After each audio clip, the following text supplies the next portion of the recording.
오늘 또 기도로 새벽을 깨우시는 예배자 여러분을 주님의 이름으로 축복합니다. 오늘 함께 나눌 말씀은 누가복음 11장 29절에서 32절까지입니다. 거룩하신 하나님의 말씀입니다. 무리가 모였을 때에 예수께서 말씀하시되 이 세대는 악한 세대라 표적을 구하되 요나의 표적밖에는 보일 표적이 없나니 요나가 니느웨 사람들에게 표적이 됨과 같이 인자도 이 세대에 그러하리라.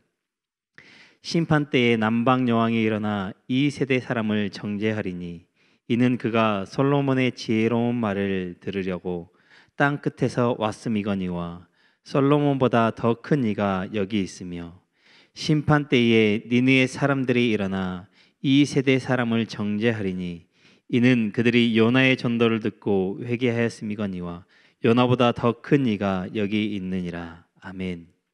예수님께서는 앞선 사역들을 통해 이미 많은 표적들을 보여주셨습니다. 귀신에 들려 말 못하던 사람이 말을 하게 되고 5천 명의 무리가 보리떡 5개와 물고기 2마리를 통해 먹이셨고, 또한 각종 병든 자들이 나음을 입고 죽은 사람이 살아나는 표적을 보이셨습니다. 그럼에도 불구하고 그들은 예수님께 또 다른 표적을 보여달라고 요청합니다. 누가복음 11장 16절 말씀에 또 어떤 사람들은 예수를 시험할 속셈으로 하늘의 표적을 보이라고 요청하기도 했습니다. 오늘 본문은 이 표적을 요구하는 사람들에 대한 예수님의 답변입니다.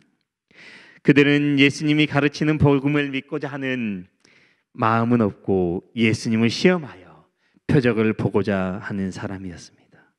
그래서 예수님은 그들을 향하여 이 세대는 악한 세대다라고 말씀하셨습니다.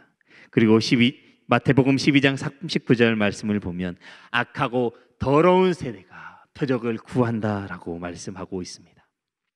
예수님은 자신을 불신하며 헛된 표적만을 구하는 악한 세대에게 보여줄 것이 요나의 표적밖에는 없다라고 말씀하시며 그들의 요청을 거절을 하십니다. 예수님께서 표적에 대하여 말씀하시는 대상은 바로 앞에서 바알세불 논쟁 때 예수님을 불신했던 무리들입니다. 이 무리들은 예수님께서 자신들을 만족시킬 만한 기적을 요구했습니다. 그래서 예수님께서는 안타까운 마음으로 그들을 향해 유다 지역에서 온 요나가 이방 민족 니느웨 사람들에게 표적이 된 것처럼 하나님의 아들이신 예수님께서 이 땅에 오신 것이 표적이라고 말씀하고 있습니다. 요나는 니느웨 사람들의 운명을 결정할 표적이었습니다. 니느웨 사람들은 요나가 선포한 심판의 메시지를 듣고 그들은 선택할 수 있었습니다. 그들의 선택은 왕부터 나서서 회개하고 모든 백성이 회개함으로 심판을 면했습니다. 이 요나의 표적이 밤낮 사흘을 물고기 뱃속에 있다가 구원받은 것처럼 예수님도 십자가에 죽으시고 살 동안 무덤에 장사되었다가 부활하신 이 사건이 이 세대의 운명을 결정하실 것이라는 의미에서 예수님은 이 세대의 표적이 되십니다.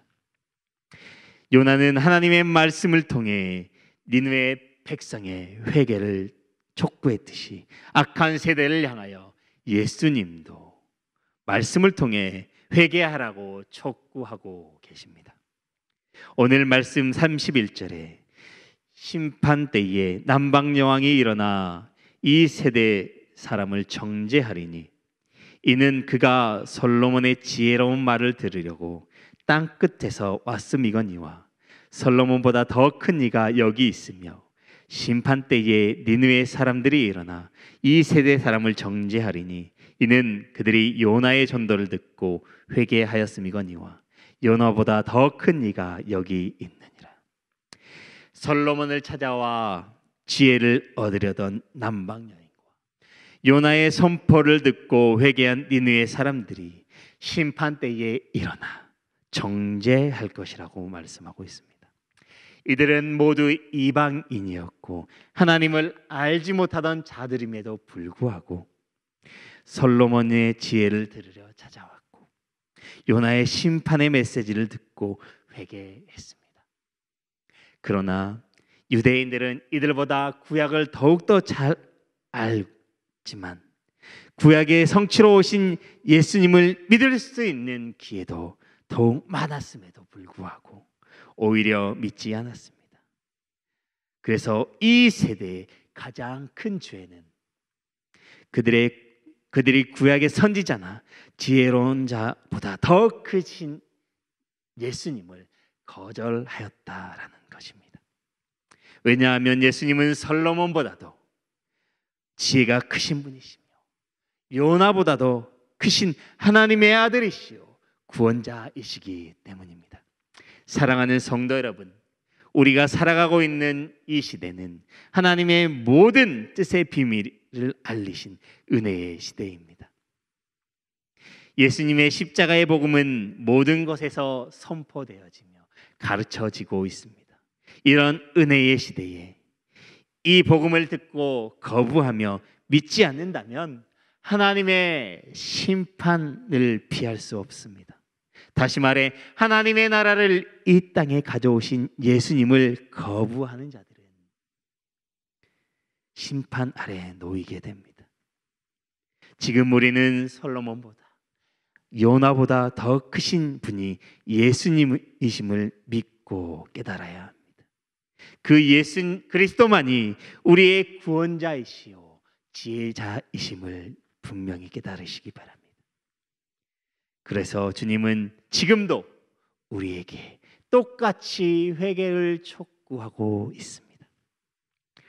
어떤 성도들은 구원받을 때나 예수님을 믿음의 대상으로 생각할 뿐 그분이 모든 지혜의 근원이신 것을 믿지 않는 사람들도 있습니다. 그러나 우리가 주님 앞에 나아가 회개하고 온전히 예수님을 믿을 때 참된 구원에 이르고 지혜롭고 거룩한 삶을 살 수 있습니다. 사랑하는 성도 여러분, 우리도 오늘도 우리의 잘못됨을 예수님 앞에 철저하게 회개하고 돌이키며 누구보다 더 크신 예수님을 신뢰함으로 거룩한 삶을 살아가게 되기를 주님의 이름으로 축복합니다. 다 함께 기도하겠습니다. 사랑의 하나님, 우리를 구원하신 주님이 솔로몬보다도 요나보다도 더 크신 분이심을 믿습니다. 우리의 삶에 찾아오신 구원자 되신 예수님을 신뢰하며 말씀을 붙잡음으로 복되고 거룩한 삶을 살게 하옵소서. 오늘도 우리의 삶을 인도하시는 예수님의 이름으로 기도드립니다. 아멘.